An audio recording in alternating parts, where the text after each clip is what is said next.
Good morning વિદ્યાર્થી મિત્રો, નીલમાધવ પરિવાર તરફથી આપનું સ્વાગત છે। આજે આપણે ધોરણ 8નું નવું સત્ર સ્ટાર્ટ કરવા જઈ રહ્યા છીએ।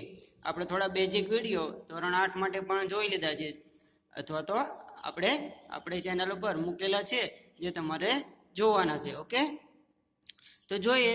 આજે આપણે જોવાનું છે યુનિટ 1 સમય સંખ્યાઓ। આપણને સમય સંખ્યા પહેલા સંખ્યા જ્ઞાન હોવું જરૂરી છે, કેવી કેવી સંખ્યાઓ આવે છે। તો આજે આપણે ભાગ 1 ધોરણ 8 ગણિત સમય સંખ્યાઓ આપણી આઈડિયલના ક્વેશ્ચન જોવાના છે। સૌપ્રથમ આપણે આ ક્વેશ્ચન સોલ્વ કરીએ એની પહેલા થોડું રિવિઝન કરી લઈએ। આગળના ધોરણોમાં આપણે કેવી કેવી સંખ્યાઓ વિશે જોયેલું છે તે વિશેની જરા નોંધ લઈ લઈએ। ઓકે, તો જોઈએ। તો થોડા પ્રેક્ટિસ માટેના ક્વેશ્ચન્સ અહીંયા છે, અથવા તો સંખ્યા રેખા વિશેનું જ્ઞાન અહીંયા આપેલું છે। જોઈએ તો કે સૌપ્રથમ આપણે કેવી કેવી સંખ્યાઓ જોયેલી છે, તો કે પ્રાકૃતિક સંખ્યાઓ। કેવી સંખ્યાઓ? પ્રાકૃતિક સંખ્યાઓ। જે કેવી સંખ્યાઓ?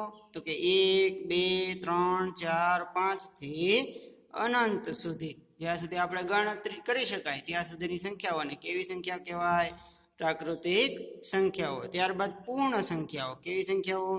પૂર્ણ સંખ્યાઓ। તો ખાસ ધ્યાન આપજો, આમાં બધી જ પ્રાકૃતિક સંખ્યા તો આવે જ છે અનંત સુધી, 1 2 3 4 5 થી અનંત સુધી, સાથે સાથે ઝીરોનો પણ સમાવેશ થાય છે। તો તેવી સંખ્યાને કેવી સંખ્યા કહેવાય? તો કે પૂર્ણ સંખ્યાઓ। કેવી? પૂર્ણ સંખ્યાઓ। ત્યારબાદ આ 1 આ 2 અને ત્રીજી સંખ્યાઓ, ત્રીજો પ્રકાર પૂર્ણાંક સંખ્યાઓ। કેવો? પૂર્ણાંક સંખ્યાઓ।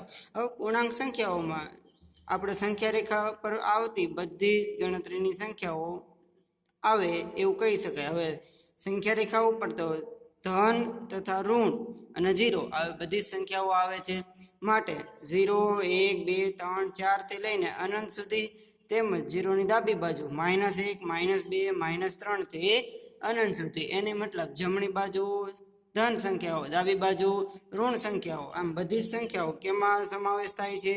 તો કે પૂર્ણ સંખ્યાઓમાં સમાવેશ થાય છે। હવે એના બંને ભાગ ધન પૂર્ણાંક, ઋણ પૂર્ણાંક જોઈએ તો કે ધન પૂર્ણાંક 1 2 3 4 5 થી લઈને અનંત સુધી, ઋણ પૂર્ણાંક -1 -2 -3 -4 થી લઈને અનંત સુધી। તો આમ પૂર્ણાંક સંખ્યાઓમાં ધન પૂર્ણાંક અને ઋણ પૂર્ણાંક બંને સંખ્યાઓનો સમાવેશ થાય છે। ત્યારબાદ ક્વેશ્ચન નંબર 4 અથવા પ્રકાર 4 દશાંશ સંખ્યાઓ। દશાંશ સંખ્યાઓ એટલે કેવી સંખ્યાઓ? તો કે પોઈન્ટ વાળી સંખ્યાઓ। કેવી? પોઈન્ટ વાળી। જે ધોરણ 6 માં દશાંશ સંખ્યાઓ નામનું એક યુનિટ પણ હતું, જેમાં આપણે દરેક પોઈન્ટ વાળી સંખ્યાઓ વિશેનું નોલેજ લીધેલું છે। શતાંશ, દશાંશ યાદ આવેલું છે તમને, હે ને? સહસ્ત્રાંશ। ઓકે, તો અહીંયા દરેક પોઈન્ટ વાળી કોઈ પણ સંખ્યા હોય એ બધી કેવી સંખ્યાઓ કહેવાય? તો કે દશાંશ। આવી ઘણી બધી લખી શકાય। ઓકે, તો દરેક પોઈન્ટ વાળી। ત્યારબાદ આવે છે અપૂર્ણાંક સંખ્યાઓ। તો કે જે સંખ્યાઓ પૂર્ણાંક ન હોય તો તેવી કેવી સંખ્યા કહેવાય? અપૂર્ણાંક સંખ્યા। ઓકે, તો આ અંશ અને છેદ વાળી સંખ્યાઓ। કેવી? અંશ અને છેદ વાળી સંખ્યાઓને અપૂર્ણાંક સંખ્યાઓ કહેવાય। તો 2/3, 1/2, 4/3 આવી ઘણી બધી સંખ્યાઓ લખી શકાય। ઓકે, ત્યારબાદ ક્વેશ્ચન ત્યારબાદ સમય સંખ્યાઓ, જે આપણે જોવાની છે, જે આપણું યુનિટનું નામ છે સમય સંખ્યાઓ। તો આમાં p/q સ્વરૂપમાં, કેવા સ્વરૂપમાં? p/q સ્વરૂપમાં, એનો મતલબ અંશછેદ સ્વરૂપમાં લખી શકાય। જ્યાં પૂર્ણાંક p પણ પૂર્ણાંક અને q પણ પૂર્ણાંક હોય તો આવી જે બને એ સંખ્યાને સમય સંખ્યા કહેવાય। જેમ કે ઉદાહરણ આપેલા 2/3, આમાં માઇનસ પણ આવે, -5/2, અહીંયા સામાન્ય પૂર્ણાંક સંખ્યા પણ આવે 3, 6, -5 વગેરે બધી જ સંખ્યાઓ સમય સંખ્યાઓમાં આવી શકે। ત્યારબાદ અસમય સંખ્યાઓ।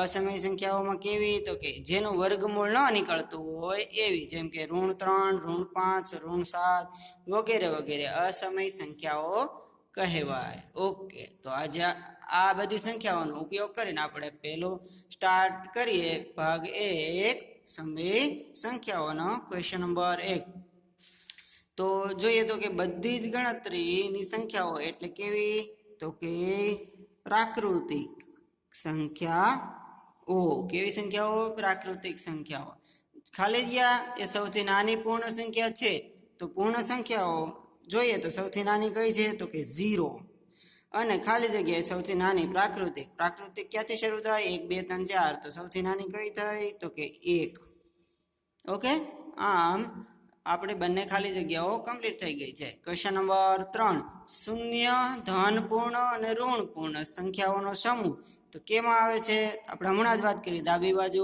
જમણી બાજુ અને 0 બધાનો સમાવેશ થાય તો કે પૂર્ણાંક સંખ્યાઓ ત્યારબાદ ક્વેશ્ચન નંબર 4 તો કે 0.7 -1/4 વગેરે ખાલી જગ્યા અપૂર્ણાંકો છે તો કે સમય કેવા અપૂર્ણાંક છે સમય અપૂર્ણાંકો છે કેમ તો કે આને 7/10 લખી શકાય હા તો આને -14/10 લખી શકાય હા તો આવા સમય અપૂર્ણાંકો છે ત્યારબાદ ક્વેશ્ચન નંબર 5 જે સંખ્યાને p/q સ્વરૂપમાં દર્શાવી શકાય જ્યાં p અને q કેવા તો કે પૂર્ણાંક સંખ્યાઓ હોય અને q નોટ ઇક્વલ ટુ 0 હોય તો આવી સંખ્યાને કેવી સંખ્યા તો આ તો વ્યાખ્યા છે કોની તો કે સમય સંખ્યાની કોની સમય સંખ્યાની વ્યાખ્યા છે ઓકે ત્યારબાદ ક્વેશ્ચન નંબર 6